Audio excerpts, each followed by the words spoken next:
जय जिनेन्द्र, तभी से हम चर्चा कर रहे थे संजया पर, और आज हम संजया के 3 कर्म द्वारों की चर्चा करेंगे। ठीक है, तो मैं आप सबके साथ स्क्रीन शेयर कर लेती हूँ।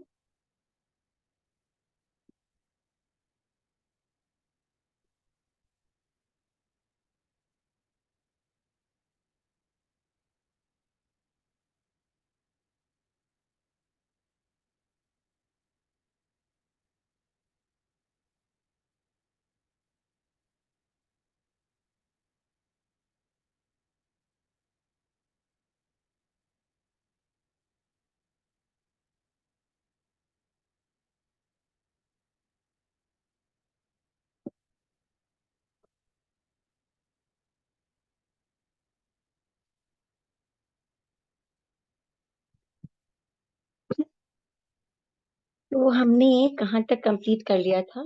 योग उपयोग ये सब हो गया था। आज हमारा कर्म द्वार, ठीक है ना?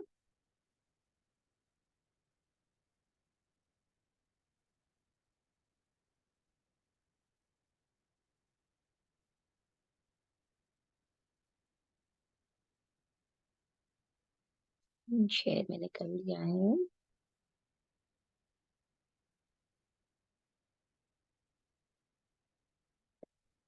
अब कर्म में देखिए 3 द्वार है: कर्म बंध द्वार, कर्म वेदन द्वार और कर्म उदीर्णा द्वार। ठीक है, तो कर्म बंध, कर्म वेदन और कर्म उदीर्णा, इसको करने से पहले हम एक बार कर्म बंध को प्रॉपरली समझ लेते हैं। ठीक है ना? कर्मों का बंधन किसका किसका कब कब कैसे कैसे होता है। तो मैं एक फ्रेश पेज ले रही हूँ। ठीक है, और यहाँ पर हम लिखते हैं कर्मों का नाम। ठीक है, ज्ञानावर्णीय, दर्शनावर्णीय, वेदनीय। वेदनीय बाद में लिख देते हैं, पहले घाती कर्म लिख देते हैं: मोहनीय, अंतराय। ठीक है, और 4 अघाती कर्म लिख देते हैं: वेदनीय, आयुष्य, नाम और गोत्र।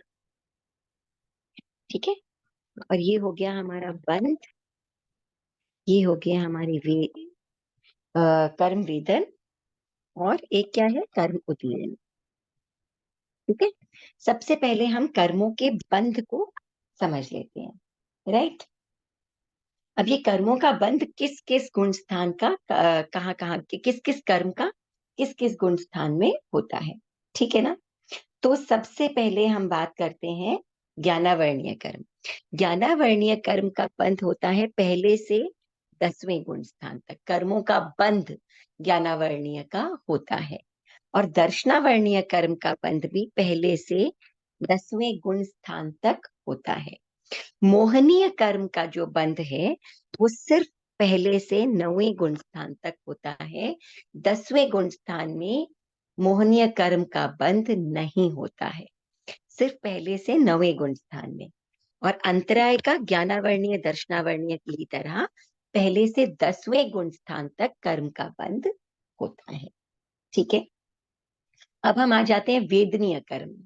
वेदनीय कर्म को क्या है, हम 3 भागों में बांटते हैं: 1, 2, 3।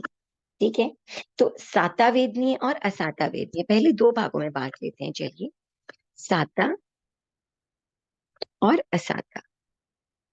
ठीक है, साता वेदनीय के 2 हिस्से, एक हो गए सांप्रदायिक, सांप्रदायिक, और एक हो गया इर्यापथिक। ठीक है ना? तो सांप्रदायिक और इर्यापथिक। सांप्रदायिक क्या है? वो वेदनीय। देखिए, सबसे पहले है कि साता और असाता वेदनीय। साता वेदनीय यानी शुभ रूप में जो उदय में आते हैं, असाता जो अशुभ रूप में उदय में आते हैं।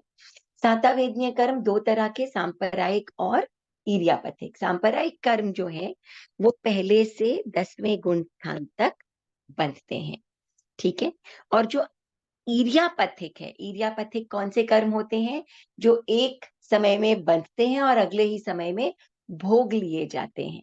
शुभ रूप में ही बनते हैं और अगले ही समय में भोग लिए जाते हैं। ये 11वें, 12वें और 13वें गुण स्थान में बनते हैं ये कर्म। ठीक है, और असाता वेदनीय कर्म का जो बंध है वो पहले से छठे गुण स्थान तक होता है। यानी जब तक जीव प्रमादी रहता है, जैसे ही प्रमाद खत्म होता है सातवें गुण स्थान से, वैसे ही असाता वेदनीय कर्मों का बंध, हम बंध की बात कर रहे हैं, असाता वेदनीय कर्मों का बंध रुक जाता है। केवल साता वेदनीय का होता है। और 7वें से 10वें गुण स्थान तक कौन सा साता वेदनीय बनता है? सांप्रदायिक।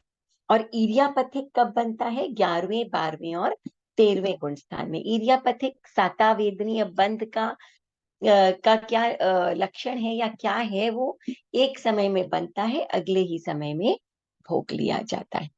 ठीक है, तो ये वीतराग के 11वें, 12वें, 13वें गुण स्थान में इरियापथिक बंध बनता है। ठीक है, अब हम आ जाते हैं आयुष्य। आयुष्य क्या है? पहले, दूसरे, चौथे, पांचवें और छठे गुण स्थान में आयुष्य का बंध होता है। तीसरे गुण स्थान में आयुष्य का बंध नहीं होता है और छठे गुण स्थान के आगे भी नहीं होता है। अगर छठे गुण स्थान में बंधना प्रारंभ हो और सातवां गुण स्थान आ जाए तो सातवें गुण स्थान में आयुष्य का बंध हो सकता है। क्यों? कि छठे गुण स्थान में बंधना प्रारंभ हुआ और बीच में ही सातवां गुण स्थान आ गया, तो सातवें गुण स्थान में भी आयुष्य का बंध है। नहीं तो पहले से लेके छठे गुण स्थान तक तीसरे गुण स्थान को छोड़ करके डावाडोल अवस्था में कभी भी आयुष्य का बंध नहीं होता है। नाम, नाम कर्म का बंध भी पहले से 10वें गुण स्थान तक, गोत्र कर्म का बंध भी पहले से 10वें गुण स्थान। ठीक है, तो ये हो गए बंध। अब हम इसी बंध को एक बार इसको हम थोड़ा साइड कर लेते हैं, या हम इसको पिकअप भी कर सकते हैं।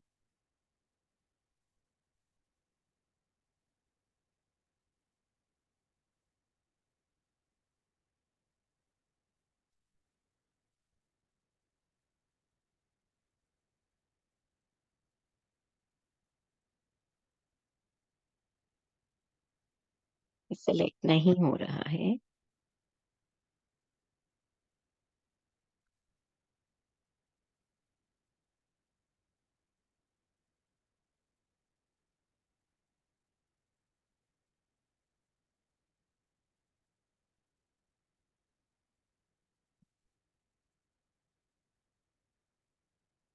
Smart select is already open. Okay, ये पिन हो गया है हमारा। नाउ अब हम आ जाते हैं वापस इस पर। ठीक है, ये कर्मों के बंध कौन से गुण स्थान में, ये हमने यहाँ पर रख लिया है। अब हम देखते हैं कि सामायिक, छेदोपस्थापनी और परिहार विशुद्धि, इनमें 7 कर्मों का बंध और 8 कर्मों का बंध। ठीक है ना, 7 और 8। 7 और 8 का क्या मतलब हो जाता है कि आयुष्य का जो बंधन होता है उसकी खास बात यह है कि ये एक जन्म में सिर्फ एक ही बार बनता है। ठीक है, और अगले आने वाले जन्म में उसको भोग लिया जाता है। फिर अगले जन्म में, आने वाले अगले जन्म के लिए वो आयुष्य बंध करता है और फिर उसके अगले जन्म में भोग लिया जाता है। तो हर समय तो नहीं आयुष्य बंध रहा होता है ना, जब बनता है तब बनता है। तो जब आयुष्य का बंध हो रहा होता है उस समय 8 कर्मों का बंध और बाकी पूरे समय 7 कर्मों का बंध, आयुष्य कर्म को छोड़ करके। ठीक है ना, तो ये तीनों में 7 या 8 कर्मों का बंध। अब सूक्ष्म संपराय चरित्र। सूक्ष्म संपराय में क्या होता है कि आयुष्य का जो बंध है वो तो छठे गुण स्थान या फिर सातवां आ जाए तो हम कह सकते हैं 7वें गुण स्थान तक ही उसका बंध होता है। इसीलिए एक जो 4 कर्म है उनमें से एक आयुष्य जो है ये रिमूव हो गया, ये वाला देखिए आयुष्य कर्म, बचे 7 कर्म। अब देखिए बंध 6 कर्म का, आयुष्य व मोह को छोड़ करके। अब सूक्ष्म संपराय में क्या होता है कि जो मोहनीय कर्म है उसका बंध भी 10वें गुण स्थान में नहीं होता, 9वें गुण स्थान तक ही होता है। इस टेबल को देखिए, मोहनीय कर्म है ना, पहले से 9वें गुण स्थान तक मोहनीय कर्म का बंध होता है। इसीलिए इस 10वें गुण स्थान में, ये तो 10वां गुण स्थान है, आयुष्य का कर्म, आयुष्य कर्म कब तक बनता है? 7वें तक। मोहनीय कर्म 9वें तक। इसीलिए 10वें गुण स्थान में इन 2 कर्मों को छोड़ करके बाकी 6 कर्मों का बंध होता है। ठीक है। अब हम आ जाते हैं यथाख्यात चारित्र। यथाख्यात चारित्र में 11वां, 12वां, 13वां और 14वां गुण स्थान। ठीक है। तो साता वेदनीय कर्म का बंध तथा अबंध 14वें गुण स्थान में। तो अब आप देखिए, ये तो 11वां, 12वां, 13वां, 14वां गुण स्थान है। तो 11, 12, 13, 11, 12, 13 गुण स्थान में हमने कौन सा लिखा है? वेदनीय का ईर्यापथिक, है ना। तो ये वेदनीय का ईर्यापथिक बंध जो है वो केवल होता है। क्यों? बाकी कर्मों का बंध नहीं होता। बाकी सब कर्मों का बंध देखिए, ज्ञानावर्णीय पहले से 10वें तक, दर्शनावर्णीय पहले से 10वें तक, मोहनीय तो खैर 9वें तक ही था, है ना। और अंतराय पहले से 10वें तक। वेदनीय, वेदनीय में खाली ईर्यापथिक 11, 12 और 13, इन तीनों में होता है। तो सिर्फ एक वेदनीय, बाकी ये सारे 10वें गुण स्थान तक बंद है। मोहनीय का 9वें गुण स्थान तक, आयुष्य तो और भी नीचे, नाम 10वें गुण स्थान तक, गोत्र 10वें गुण स्थान तक। तो सिर्फ एक कौन सा हुआ? ईर्यापथिक वेदनीय कर्म, इसका बंध 11वें, 12वें, 13वें गुण स्थान में होता है। और 14वें गुण स्थान में किसी भी कर्म का बंध नहीं होता है। ठीक है। तो ये कर्म बंध समझ में आया। मैं एक बार वापस स्क्रीन पर जाकर के और आपको अनम्यूट कर देती हूं। अगर कुछ पूछना है इससे रिलेटेड तो आप पूछ सकते हैं। ठीक है, चलिए, अब कुछ पूछना है इसमें से? कंचन जी, संप्रीति, मिनमिन, शकुंतला जी, सरिता जी। नहीं भाभी, क्लियर है ये वाला पूरा एकदम। समझ में आ गया? पूरा अच्छे से समझ में आ गया क्लियर हो गया एकदम। ना? क्योंकि बाकी सारे कर्म तो 10 गुण स्थान तक है, मोहनीय 9वें गुण स्थान तक, आयुष्य 7वें गुण स्थान तक। इसीलिए सामायिक छेदोपस्थापनी और परिहार विशुद्धि, ये कौन से गुण स्थान तक आते हैं? 9, और परिहार विशुद्धि 7वें तक। इसीलिए इनमें 7 या 8 कर्मों का बंध रहता है। 8 क्यों? क्योंकि आयुष्य जब बंध रहा होता है तब 8वां भी हो गया, और जब आयुष्य नहीं बंध रहा होता तो 7 कर्मों का बंध। सूक्ष्म संपराय 10वां गुण स्थान है, तो वहां आयुष्य का नहीं होगा। और क्योंकि मोहनीय का 9 तक ही होता है कर्म बंध, इसीलिए मोहनीय भी नहीं होता। अब हम आ जाते हैं 11वें, 12वें, 13वें गुण स्थान में। यहाँ पर क्या है? केवल ईर्यापथिक साता वेदनीय का बंध, और 14वें गुण स्थान में किसी का भी बंध नहीं होता है। ठीक है, तो बंध इजी था, राइट। आयुष्य कर्म कौन से गुण स्थान तक होता है? आयुष्य कर्म 6ठे गुण स्थान तक बनता है। और हाँ, ऐसी स्थिति छठे में में जब शुरू हो गया 6ठा तो गुण 7वें स्थान, तक करें। हाँ, 6ठे में प्रारंभ हो गया और 7वां गुण स्थान आ गया, तो 7वें गुण स्थान में भी। लेकिन 7वें में प्रारंभ कभी भी नहीं होता है कर्म का, अच्छा, मुझे आयुष्य एक कर्म एक का बंधना। का और है। हाँ जी, एक क्या साथ करना? एक ही आयुष्य का बंध होता है कि 2 जन्म का आयुष्य बंध भी हो सकता है? एक ही जन्म का, सिर्फ अगले जन्म का, आगामी आने वाले कर्म जन्म का हाँ बंध होता है। और हाँ अगले जन्म में उसे भोग लिया जाता है, और उस हाँ जन्म में फिर उसके बाद अगले आने वाले जन्म का बंध होता है। हाँ, पर एक साथ 2 जन्मों का नहीं होता। एक साथ 2 जन्मों का कभी नहीं होता। ठीक है, जी, ठीक। राइट। चलिए, तो अब मैं एक बार आपको म्यूट कर दूं वापस सबको, राइट। अब हम आ जाते हैं अगला, कर्म वेदन द्वार। ठीक है, वेदन का मतलब होता है भोगना। जब अबाधा काल पूरा हो जाता है तो क्या हो जाता है? हम कर्मों को की वेदना का द्वार खुल जाता है, यानी कि वो उदय में आने का द्वार खुल जाता है। कर्म उदय में आते हैं, हम उन्हें भोगते हैं, वेदन करते हैं उसका, है ना, भोगना कर्म को। ये हो गया कर्म वेदन द्वार। ठीक है। अब कर्म की जो वेदन द्वार है, ये क्या है? कि भाई अगर आप देखिए, सामायिक, छेदोपस्थापनी और परिहार विशुद्धि। ठीक है, यहाँ पर क्या है? 8 कर्मों का वेदन है। 8 कर्म उदय में आते हैं, 8 कर्म भोगे जाते हैं। ठीक है, इसके बाद हम यहाँ पर भी और यहाँ पर भी। अब 10वें गुण स्थान में भी, सूक्ष्म संपराय में भी सारे कर्म तो है ही ना। मोहनीय कर्म का बंध नहीं होता, लेकिन मोहनीय कर्म का उदय तो है ही 10वें गुण स्थान में भी, उसका वेदन भी हो ही रहा है। और आयुष्य का भी वेदन हो रहा है। आयुष्य तो जब तक जीवित है इंसान, तब तक, जब तक अगले भाव में नहीं जाता तब तक उस भाव का आयुष्य कर्म वो भोग ही रहा है। इसीलिए 8 के 8 कर्मों का वेदन यहाँ पर भी है। ठीक है, अब हम आ जाते हैं यथाख्यात चरित्र। यथाख्यात चरित्र में 11वां, 12वां, 13वां और 14वां गुण स्थान, ये 4 गुण स्थान आ जाते हैं। अब कर्मों के भोगने का नाम क्या है? वेदन है। तो 11वें और 12वें गुण स्थान की अपेक्षा से वेदन जो है वो 7 कर्मों का होता है। क्यों 7 कर्मों का होता है? क्योंकि 11वें गुण स्थान में मोहनीय कर्म पूरी तरह से उपशमित हो जाता है ना, और 12वें गुण स्थान में मोहनीय कर्म टूट जाता है। इसीलिए एक मोहनीय कर्म को छोड़ करके 11वें और 12वें गुण स्थान में क्या है कि 7 कर्मों का वेदन, बचे हुए 7 कर्मों का वेदन होता है। अब क्या होता है कि मोहनीय कर्म टूटता है और 13वां गुण स्थान आ जाता है। प्रथम समय में ही 13वें गुण स्थान के प्रथम समय में बचे हुए 3 घाती कर्म भी टूट जाते हैं।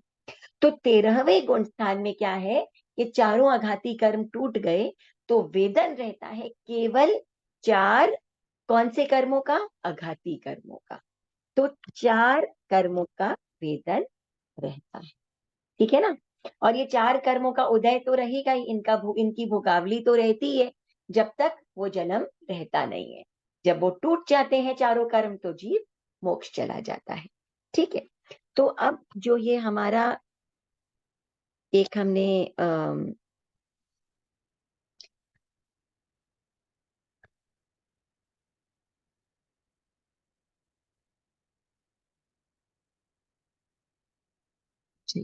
फ्रेश ले लिया था ना इसमें।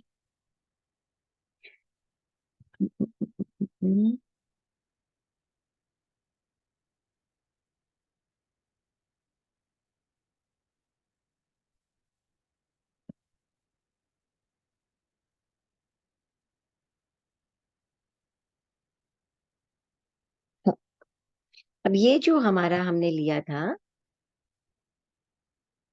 ठीक है ना, यहाँ पर अब वेदन आप देखिए, ज्ञानावर्णीय दर्शनावर्णीय का वेदन कहाँ तक है?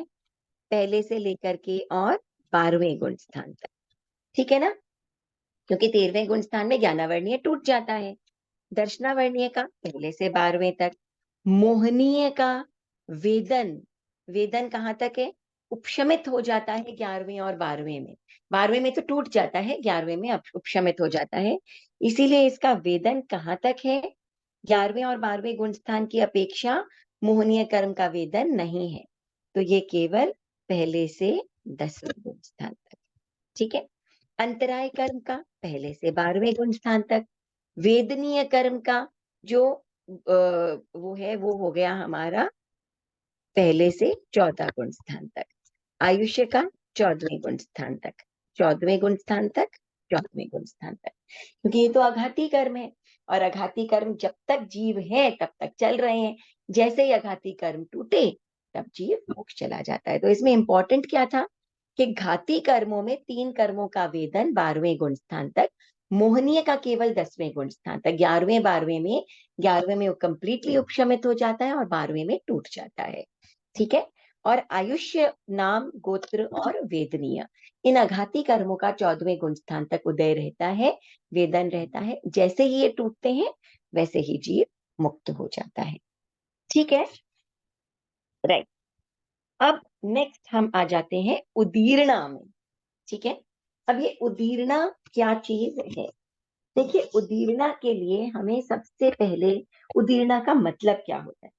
तो उदीर्णा का मतलब है कि कोई भी कर्म जब हम बांधते हैं ना, तो वो हमारे कर्म तब तक इनर्ट पड़ा रहता है, एकदम इनएक्टिव पड़ा रहता है, एकदम शांत पड़ा रहता है, जब तक अबाधा काल पूरा नहीं हो जाता।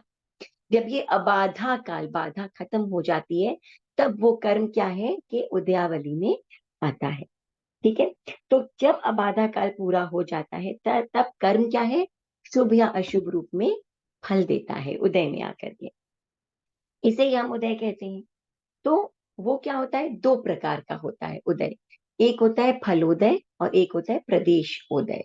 तो प्रदेशोदय मतलब जब कर्म अपना फल देकर नष्ट होता है तो उसे फलोदय कहते हैं, या विपाकोदय कहते हैं ना, विपाक रूप में कर्म सामने आते हैं। और खाली आत्म प्रदेशों में, ध्यान आदि में, केवल आत्म प्रदेशों में जब कर्मों को भोग लिया जाता है तो उसे हम कहते हैं प्रदेशोदय। इतना समझ में आया, ठीक है ना? कि क्या, अच्छा एक चीज है कि इसमें से ये जो वेदन था, इसमें कुछ पूछना था? वेदन से रिलेटेड कोई प्रश्न, कोई क्वेश्चन?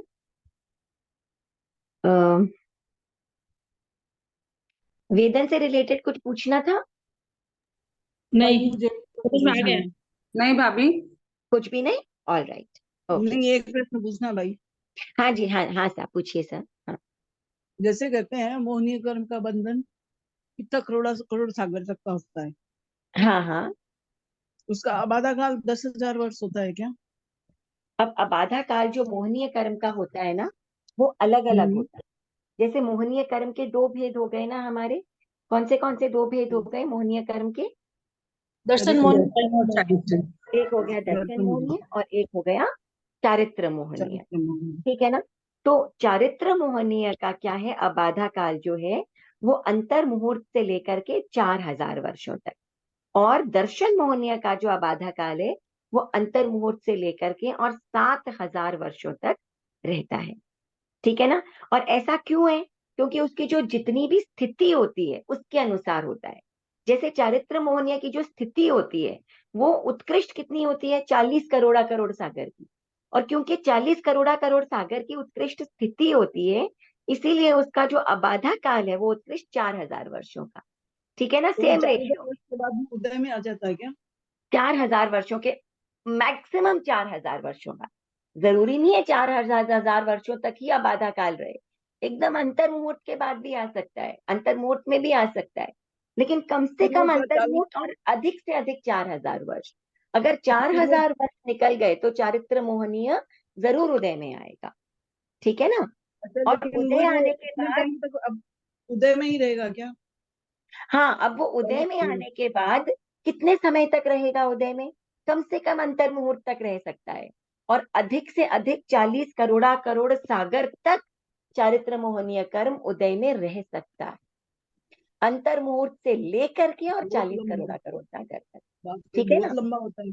बहुत लंबा हो सकता है, इसीलिए मोहनीय कर्म तो भाई बहुत सोच समझ करके और बांधना। मोहनीय कर्म ही तो है मेन, है ना? और यही आप सोचिए, छूटता भी दर्शन कभी है। मोहनीय कर्म अगर अपनी धारणा ही गलत है तो वो क्या है, उसका अबाधा काल अंतर मुहूर्त से लेकर के 7,000 वर्ष। और एक बार उदय में आ गया तो कम से कम अंतर मुहूर्त में भी खत्म हो सकता है, भोगा जा सकता है। और अधिक से अधिक वो 70 करोड़ा करोड़ सागर तक उदय में रह सकता है। 70 बहुत करोड़। लंबा है, बहुत लंबा है, एक बाप रे। एक मिनट सर, एक मिनट, एक।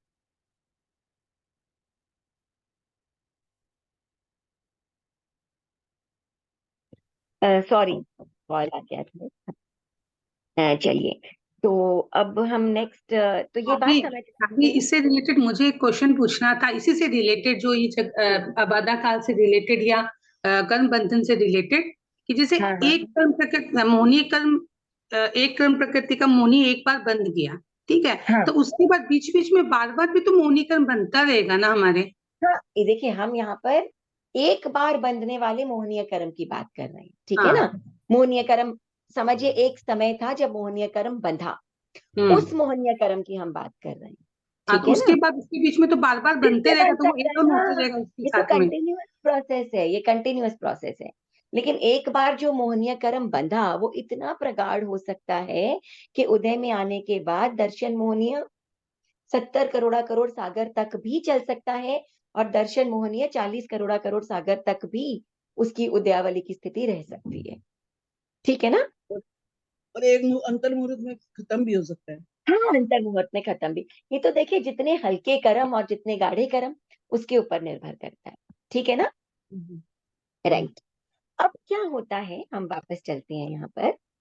अब होता क्या है कि ये जो कर्म हमने बांधे हैं इनका अबाधा काल पूरा हो गया और कर्म क्या है, उदय में आ गए। जब अबाधा काल पूरे हो जाते हैं तो उस समय क्या करते हैं, हमने ये बात करी कि भाई ठीक है, या तो फल भोग करके कर्म हट जाते हैं, आत्मा से दूर टूट जाते हैं, चले जाते हैं, या फिर वो आत्मा प्रदेशों में भी भोगे जा सकते हैं। ठीक है? अब यहाँ पर आते हैं दो शब्द, उद्वर्तना और अपवर्तना। उद्वर्तना का मतलब होता है कि जो भी स्थिति और अनुभाग बंध है उसको बढ़ा देना, अपने प्रयत्न के द्वारा बढ़ा देना। अब ये स्थिति और अनुभाग क्या है बताती हूँ। और अपवर्तना क्या है कि स्थिति और अनुभाग को घटा देना, इसको हम कहते हैं अपवर्तना। ठीक है ना। स्थिति क्या है कि कितने समय तक, है ना, कितने बाद में वो कर्म उदय में आएंगे। और अनुभाग का मतलब है रस, कितनी तीव्रता से, है ना, कितनी, मतलब कितना गहरा प्रभाव, कितना रस उसका है, वो है, उसको हम कहते हैं अनुभाग। ठीक है ना।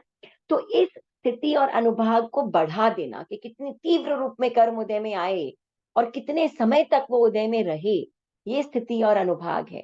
इसको घटाना और बढ़ाना, इसको बढ़ा देना ये हो गया उद्वर्तना, और इसको घटा देना ये हो गया अपवर्तना। तो अब क्या है, उदीर्णा में क्या हो जाता है कि जब ये अबाधा काल पूर्ण, अपवर्तना का मतलब क्या हुआ कि ये कोई भी कर्म जो है वो या तो शीघ्र फल दे देता है और या देरी से फल देता है। किसी का फल तीव्र हो सकता है और किसी का फल जो है वो मंद भी किया जा सकता है। और ये किसके द्वारा होता है, उद्वर्तना के द्वारा या अपवर्तना के द्वारा। उद्वर्तना के द्वारा बढ़ जाता है और अपवर्तना के द्वारा कम हो जाता है।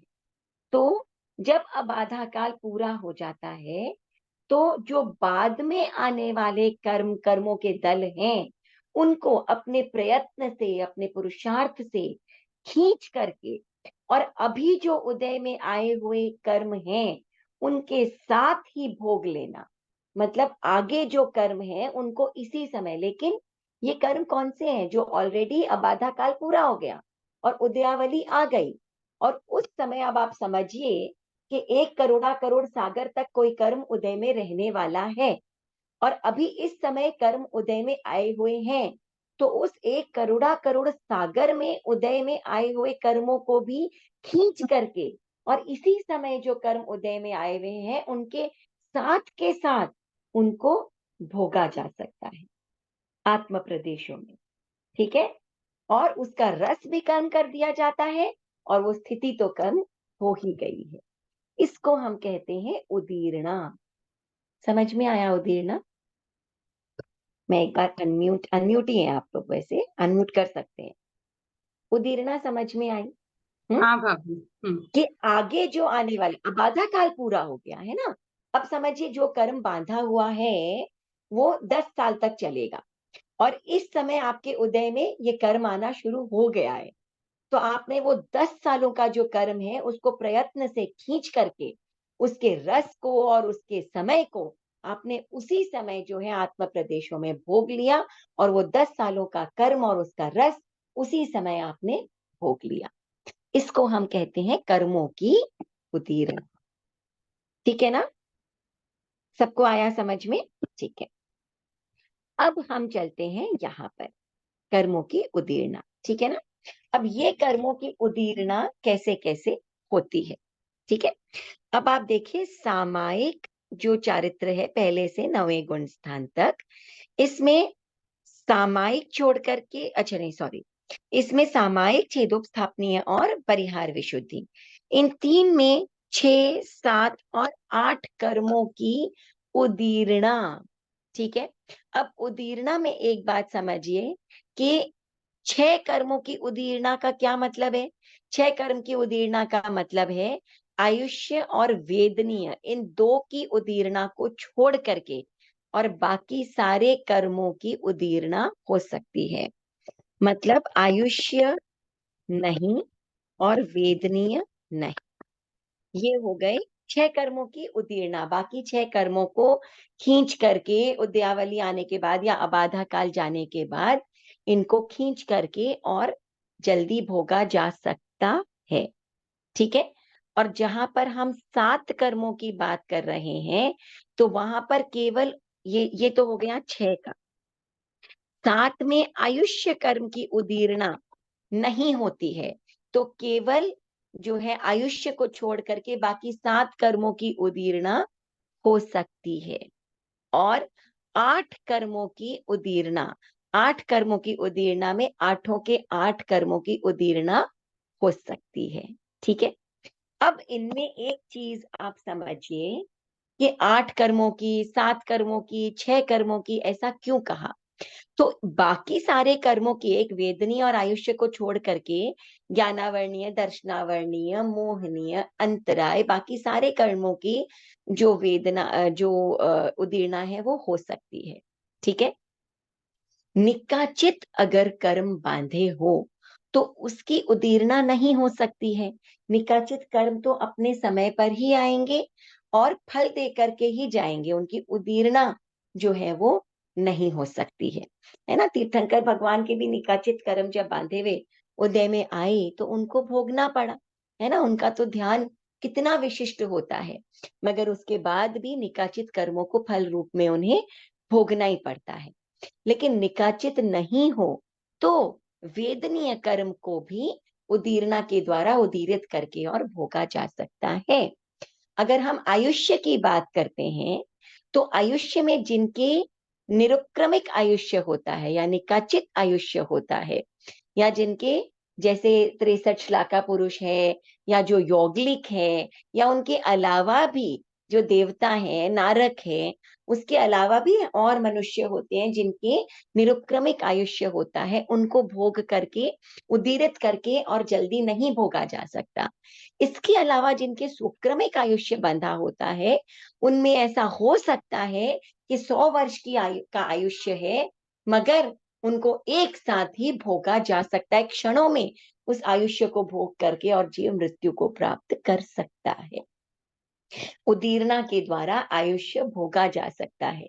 तो कई बार आप देखेंगे कि जो ज्योतिष या हाथ की रेखाएं बोलती है भाई 100 वर्ष का आयुष्य है, लेकिन कोई एक्सीडेंट हो गया या कोई अचानक ही ऐसा कुछ हो गया और व्यक्ति मर गया, तो ऐसा हो सकता है कि उसके जो 100 वर्षों का आयुष्य है वो एक साथ उदीर्णा में आकर के और भोग लिया गया क्षणों में ही, है ना। बड़े बड़े लंबे मिलियंस ऑफ इयर्स का आयुष्य एक साथ भोगा जा सकता है अगर वो निरुक्रमिक आयुष्य नहीं हो तो।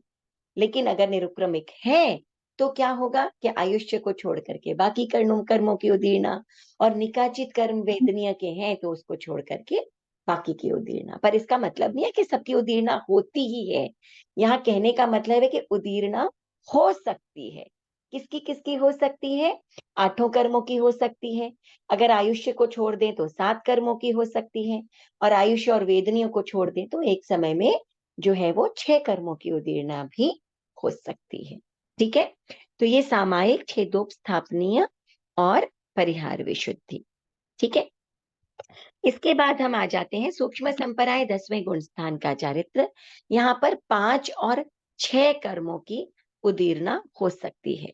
जब हम 5 कर्मों की बात कर रहे हैं तो वेदनीय, मोहनीय और आयुष्य, इन तीनों कर्मों को छोड़ा जाता है कि 10वें गुण स्थान में जो है वो इन तीनों की उदीर्णा नहीं होती। और 6 कर्मों की उदीर्णा को अगर हम कहें तो केवल ऊपर की तरह वेदनीय और आयुष्य कर्म को छोड़ करके। तो 5 कर्मों की जो उदीर्णा होती है, ये क्या होती है? 10वें गुण स्थान का बिल्कुल अंत आ गया, है ना। उस समय क्या होता है? मोहनीय कर्म की उदीर्णा नहीं होती है। बाकी 10वें गुण स्थान में जो है वो वेदनीय और मोहनीय, मतलब ये सॉरी, वेदनीय और आयुष्य को छोड़ करके बाकी 6 कर्मों की उदीर्णा होती है ऊपर की तरह। ऊपर के 3 चरित्र थे ना, बिल्कुल वैसे ही होती है। लेकिन जैसे ही सूक्ष्म संपराय चरित्र खत्म होने वाला होता है, एकदम अवली का एकदम मिनिमम समय शेष रह जाता है, उस समय मोहनीय कर्म की उदीर्णा भी बंद हो जाती है। मोहनीय कर्म की उदीर्णा भी नहीं हो सकती। क्यों? क्योंकि उसके ठीक बाद में मोहनीय कर्म कंप्लीटली उपशमित हो जाता है। ठीक है ना। तो ऊपर के 3 में क्या हो गया? 6, 7, 8। तो यानी कि आयुष्य और वेदनीय, इन 2 को छोड़ करके बाकी सब कर्मों की उदीर्णा हो सकती है, और वेदनीय की भी हो सकती है, आयुष्य की भी हो सकती है। इसमें क्या है? सूक्ष्म संपराय में जो है वो 6 कर्मों की हो सकती है और आयुष्य और वेदनी की नहीं होती है। और इसके अलावा जब अंत होने वाला होता है सूक्ष्म संपराय का, तब मोहनीय कर्म की उदीर्णा भी नहीं होती है। बाकी बचे हुए 5 कर्मों की हो सकती है। अब हम आ जाते हैं यथाख्यात चरित्र में, ठीक है ना। अब यथाख्यात चरित्र में क्या है, आप देखिए 5 तथा 2 कर्म की और उदीर्णा भी। तो 5 कर्मों की उदीर्णा तो कौन सी हो गई, अभी अभी हमने जाना, वेदनीय, मोहनीय और आयुष्य। 3 को छोड़ करके बाकी सारे 5 कर्मों की उदीर्णा हो सकती है, ठीक है, राइट। और इसके अलावा तो ये क्या हो गया, 11वें और 12वें गुण स्थान में 5 कर्मों की उदीर्णा, क्योंकि 11वें और 12वें गुण स्थान में मोहनीय की उदीर्णा नहीं हो सकती, आयुष्य की नहीं हो सकती, वेदनीय की नहीं हो सकती। इनको छोड़ करके और 5 कर्मों की उदीर्णा जो है वो 12वें गुण स्थान में हो सकती है, ठीक है ना। और इसके अलावा अगर आप देखें तो जो अनुदीर्णा भी है, ठीक है ना, तो 12वें गुण स्थान के बिल्कुल अंतिम समय जब आता है तब क्या है, मोहनीय कर्म टूट जाता है। जब टूट गया तो उदीर्णा किसकी रह गई, खाली नाम और गोत्र को, नाम और गोत्र के 2 कर्मों का की जो उदीर्णा है वो नहीं हो सकती, उदीर्णा रहती है केवल नाम और गोत्र की। क्यों, क्योंकि बाकी जो सारे कर्म है अब वो 13वें गुण स्थान के आते ही टूटने वाले हैं। ये बात समझ में आई। 10वें गुण स्थान के अंत में मोहनीय कर्म की उदीर्णा नहीं होती है। क्यों, क्योंकि उसके अगले ही समय में क्या होने वाला है, मोहनीय कर्म पूर्णतया उपशमित होने वाला है, ठीक है। 12वें गुण स्थान के अंत में क्या हो जाता है, बचे हुए 3 घाती कर्म टूटने वाले हैं, इसीलिए उनकी भी उदीर्णा रुक जाती है, ठीक है। तो बचा क्या, आयुष्य का नहीं हो रहा, वेदनीय का नहीं हो रहा, मोहनीय तो टूट ही गया, इन तीनों का नहीं हो रहा, बचे 3 घाती कर्मों का भी नहीं हो रहा, तो 6 का नहीं हो रहा, तो केवल उदीर्णा किसकी रह जाती है, नाम और गोत्र कर्म की उदीर्णा रह जाती है, ठीक है। अंत समय में 12वें गुण स्थान के अंतिम समय में और 14वें गुण स्थान में की अपेक्षा जो है वो अनुदीर्णा भी हो जाती है, क्योंकि वहां पर खींच करके और कर्म दलिकों को जो एक साथ भोग लेने की प्रक्रिया जो है वो नहीं होती है, इसीलिए 14वें गुण स्थान में अनुदीर्णा है। इसके बाद अगर कोई बैलेंस आगे पीछे रह जाता है तो उसके लिए केवली समुद्घात होता है, ठीक है ना, सामान्य केवलियों में। तो ये समझ में आया, उदीर्णा सबसे इंपॉर्टेंट कहाँ समझना है आगे जाकर। तो अब हम देखिए उदीर्णा को ऐसे समझने की कोशिश करते हैं, ठीक है। उदीर्णा ये हो गया हमारा ज्ञानावर्णीय, या हम ऐसे करते हैं गुण स्थान के अनुसार समझते हैं, ठीक है ना। तो सामायिक चारित्र, सामायिक चारित्र में कौन से होते हैं और कौन से नहीं होते, 9वें गुण स्थान तक सामायिक चारित्र होता है। तो इस सामायिक चारित्र में क्या है कि 6, 7, 8 कर्म की उदीर्णा हो सकती है। जब 6 की उदीर्णा होती है तो कौन से नहीं होते हैं, तो कौन से होते हैं, ज्ञानावर्णीय, दर्शनावर्णीय, मोहनीय, अंतराय, ठीक है, और नाम, गोत्र, ठीक है, ये 6 कर्म हो गए। और 7 की अगर हम बात करते हैं, सामायिक, छेदोपस्थापनीय, एक minute Mudit, I am in a class. You can just call up Papa, please. Yeah, thanks. Yeah. छेदोपस्थापनीय में और परिहार विशुद्धि में, ठीक है। सो ज्ञानावर्णीय, दर्शनावर्णीय, मोहनीय, अंतराय, नाम, गोत्र, 6 कर्मों की जब हम उदीर्णा की बात करते हैं तो ये 6 कर्म। 7 की बात करते हैं तो इसी के साथ में ऐड हो जाता है वेदनीय कर्म। और 8 कर्मों की बात करते हैं तब हो जाते हैं 8 कर्म, ठीक है ना। तो 6 कर्मों की बात करते हैं तब कौन से नहीं है, वेदनीय और आयुष्य। 8 की बात करते हैं तब 8, 7 की बात करते हैं तब आयुष्य नहीं होता। और क्यों होता है क्यों नहीं होता है इसकी चर्चा हमने ऑलरेडी कर ली। अब हम सूक्ष्म संपराय पर आते हैं, ठीक है। सूक्ष्म संपराय चारित्र में हम 5 या 6 कर्मों की वेदन करते हैं। तो 6 की जब वेदन होता है तो एग्जैक्टली यही 6, कौन सा, वेदनीय और आयुष्य को छोड़ करके। और जब हम अंत समय में क्या होता है, इस 10वें गुण स्थान के 5, यानी यहाँ पर अब कौन सा नहीं होता, मोहनीय। क्यों नहीं होता मोहनीय? क्योंकि इसके ठीक बाद में मोहनीय कर्म पूर्णतया उपशमित होने वाला है या पूर्णतया टूटने वाला है। 12वां गुण स्थान आया तो मोहनीय कर्म टूट जाएगा और 11वां गुण स्थान आया तो पूर्णतया उपशमित हो जाएगा। इसीलिए 10वें गुण स्थान के अंत में इस कर्म मोहनीय कर्म की उदीर्णा भी रुक जाती है। ठीक है, तो केवल 5 रह जाते हैं, आयुष्य, वेदनी और मोहनीय की उदीर्णा नहीं होती है। ठीक है, अब हम आ जाते हैं यथाख्यात चारित्र में। यथाख्यात चारित्र में क्या आ जाता है? 11वां गुण स्थान। 11वां गुण स्थान में तो चलिए वही 3 उपशमित रहते हैं और उसके बाद में वापस नीचे गिरने लगते हैं। अब हम 12वें गुण स्थान में देखिए, वेदन है 7 कर्मों का, 4 कर्मों का और 7 और 4 कर्मों, नहीं सॉरी, ये आ गया 5, 2 और कर्म की तथा अनुतीर्णा भी। ठीक है ना? अब 5 कर्म की तो यही वाले 5 हो गए सेम। 11वां गुण स्थान, 11वां गुण स्थान में 5, यही 5 सेम 5 कौन से नहीं है? मोहनीय का नहीं है, वेदनीय का नहीं है, आयुष्य का नहीं। ठीक है, 12वें गुण स्थान में भी यही 5, 12वां गुण स्थान भी यही 5, लेकिन इन 5 में से फिर क्या हो जाता है? 4 ही रहते हैं। क्यों 4? क्योंकि यहां पर वेदनीय मोहनीय कर्म फिर टूट जाता है। ठीक है, और उसके बाद में जो बाकी घाती कर्म है वो भी टूट जाते हैं। इसीलिए अंतिम समय में क्या हो जाता है? पहले तो क्या होता है कि यही सेम रहते हैं हमारे 5, लास्ट में क्या होता है? मोहनीय कर्म टूट जाता है और बाकी 3 कर्म 13वां गुण स्थान आते ही प्रथम समय में टूटने वाले होते हैं। इसीलिए केवल केवल कौन सा रह जाता है? 2 ही कर्मों की उदीर्णा रह जाती है, वेदनीय और आयुष्य। ये तो थे ही नहीं, मोहनीय टूट जाता है और बाकी 3 जो है वो प्रथम समय 13वें गुण स्थान के आते ही टूटने वाले होते हैं, इसलिए उनकी भी उदीर्णा रुक जाती है। तो बचे कौन से? केवल नाम और गोत्र, इन दो के ही बचते हैं, उदीर्णा बचती है। और उसके बाद जो 14वां गुण स्थान होता है, ठीक है, अब 13वां गुण स्थान, 13वें गुण स्थान में क्या हो जाता है? यही सेम 2, नाम और गोत्र। ठीक है, 13वां गुण स्थान और अनुदीर्णा कहाँ पर कहाँ रहती है? 14वें गुण स्थान। ठीक है ना? 14वें गुण स्थान में नो उदीर्णा, यानी कि यहाँ पर अनुदीर्णा रहती है।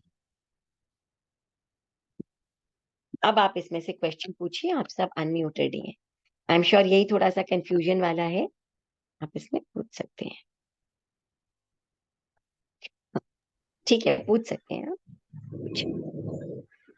अभी तो समझ में आ गया भाभी, एक बार और सुनेंगे ना तो पूरा क्लियर हो जाएगा। पूरा क्लियर हो जाएगा, है ना? एक चीज आप ध्यान रखिए, 10वें और 12वें गुण स्थान के अंत में जो आने वाले कर्म टूटने वाला है या उपशमित होने वाला है, उसकी उदीर्णा रुक जाती है ना?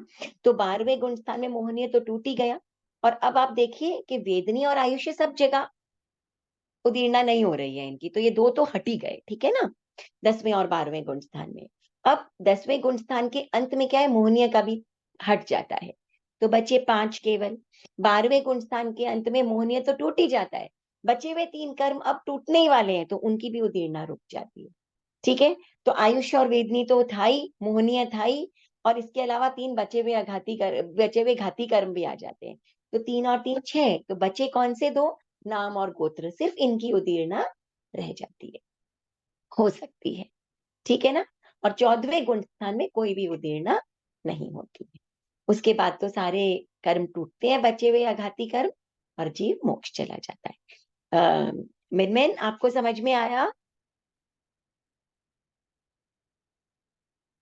संप्रति मौन है क्या?